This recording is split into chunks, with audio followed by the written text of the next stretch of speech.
Good, happy Saturday morning. It is Saturday, May 14, 2022.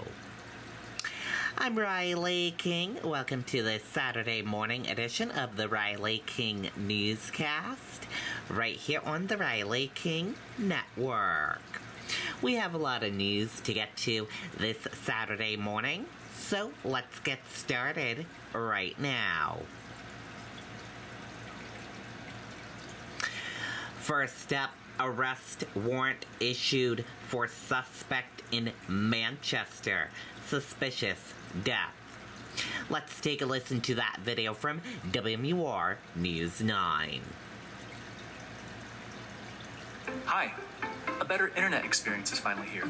With Fidium Fiber Internet, you get ultra-fast gig speeds on a dedicated connection. That's 1,000 megabits. Begin with breaking news from the Attorney General's office at this hour. It's in connection to a suspicious death investigation in the city of Manchester. An arrest warrant has now been issued for a woman charged in connection with the murder of a 71-year-old man. Authorities right now looking for this woman, 34-year-old Stephanie Beard, after she allegedly stabbed John Glennon in the head with a knife and stole his car. Beard was last seen in Manchester heading southbound on Route 293 in a silver Subaru. The Attorney General's office says she stands 5 feet 2 inches tall, has brown hair and hazel eyes. She also has several tattoos, including a Sonic the Hedgehog character on her left hand, a star on her left shoulder, and a Tinkerbell tattoo on her back. Yesterday, police spent much of the day at the Carpenter Center apartment complex on Franklin Street. Scary. We never had to worry about it because we thought we had a nice security thing where everything is secure. You definitely would make sure your doors are locked. Anyone with information about Stephanie Beard is asked to contact the police. Due to the nature of the crime, authorities consider Beard dangerous and say she should not be approached. Okay, there you go on that video and that report.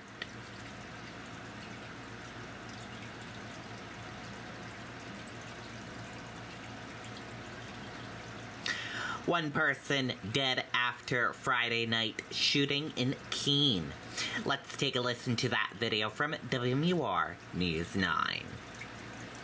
Hi. A better internet experience is finally here.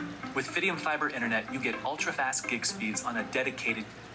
New at this hour, Keene police confirm that the Attorney General's office is now leading the investigation into a shooting on Green Street. Officers tell News 9 the first calls came in around 8 o'clock last night. At this point, we don't know if anyone was hit or injured. We are efforting new information on this, and we will bring it to you as soon as we have it. Okay, and there you go on that video and that report.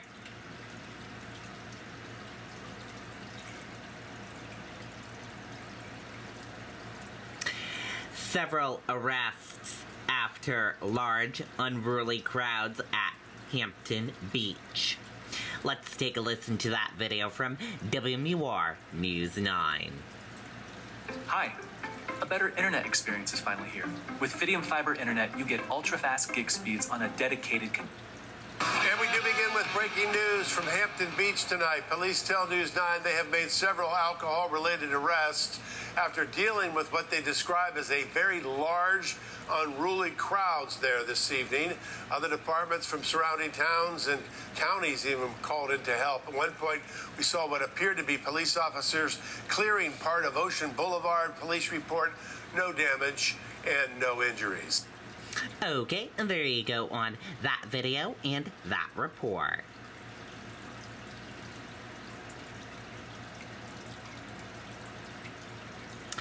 Owner of Common Man Restaurants raises thousands of dollars for Ukraine relief. Let's take a listen to that video from WMUR News 9. Hi. A better internet experience is finally here. With Fidium Fiber Internet, you get ultra-fast gig speeds on a dedicated... For Common Man owner Alex Ray, the choice to fly to Poland to help with Ukrainian relief came after seeing the death and destruction unfold. This place is in huge pain, and it will be for... This won't go away tomorrow. Staff at the Common Man Concord filled up a van of items, including diapers, toiletries, and medical supplies. Ray's taking it a step further. We figured we would just start raising money and see what the needs were. The first fundraiser brought in almost $30,000. Now, Ray says he's going to Poland to make sure funds end up in the right place and making the biggest possible impact. We are handling things from our land to their hand. I like that. Nothing in between. Ray says the company is going big, matching donations dollar for dollar for up to $1 million. He says it's all about using his business to make employees proud. I'm trying to help myself feel good about life. I believe everything you do is selfish, and the selfishness is being proud of how you do things and what you do. It's not making money. It doesn't do anything for me. Grace Feinerman, WMUR News 9. Okay, and there you go on that video and that report.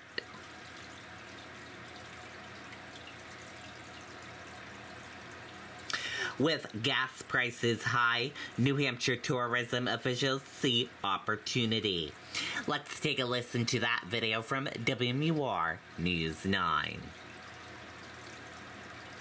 Hi. A better internet experience is finally here. With Fidium Fiber Internet, you get ultra-fast gig speeds on a dedicated connection.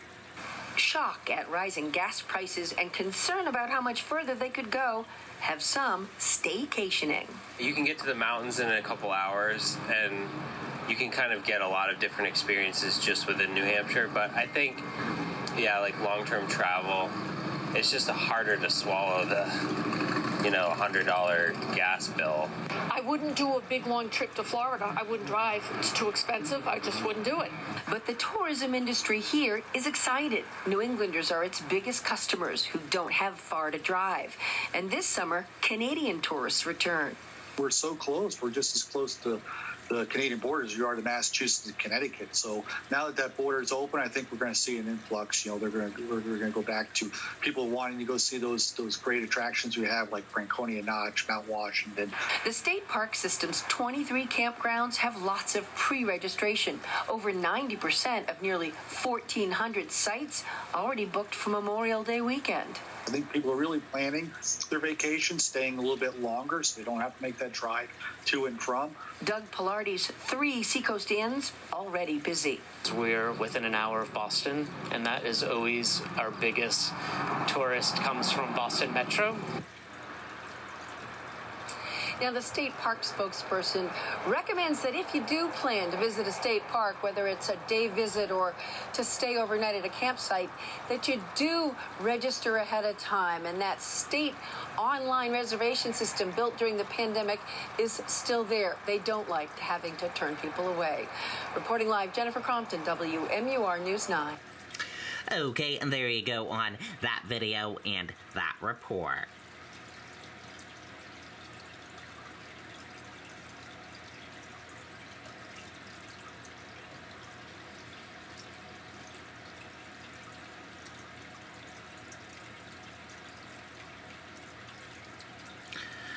Growing propagation of COVID-19 deaths as breakthrough cases. Let's take a listen to that video from ABC News.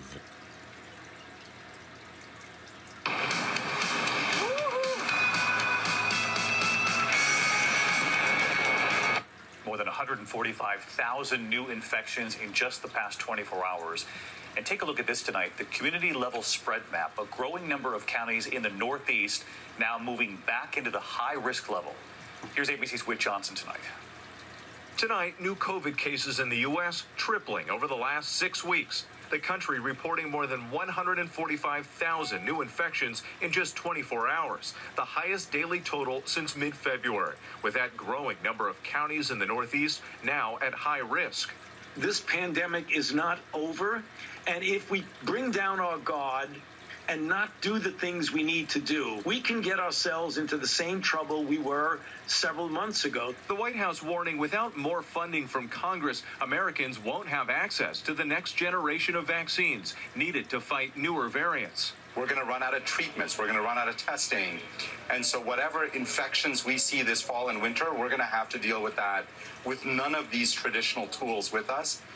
It's going to be a mess. Health experts point to the risk of waning immunity, especially among people who haven't been boosted and who are more than a year out from their initial vaccine doses. It comes as a growing proportion of COVID deaths are from breakthrough infections. There are vaccinated people who get infected, some of whom go on to severe disease and death. Those are very heavily weighted towards the elderly and those with underlying conditions. But health experts insist vaccines dramatically reduce the risk of hospitalization and death. And while they're urging Americans to get their booster shots, half of those who are eligible, about 92 million people, still haven't gotten their first booster dose. David? All right, Whit Johnson, we'll see you here this weekend, Whit. Thank you. Hi, everyone. George Stephanopoulos. Okay, and there you go on that video and that report.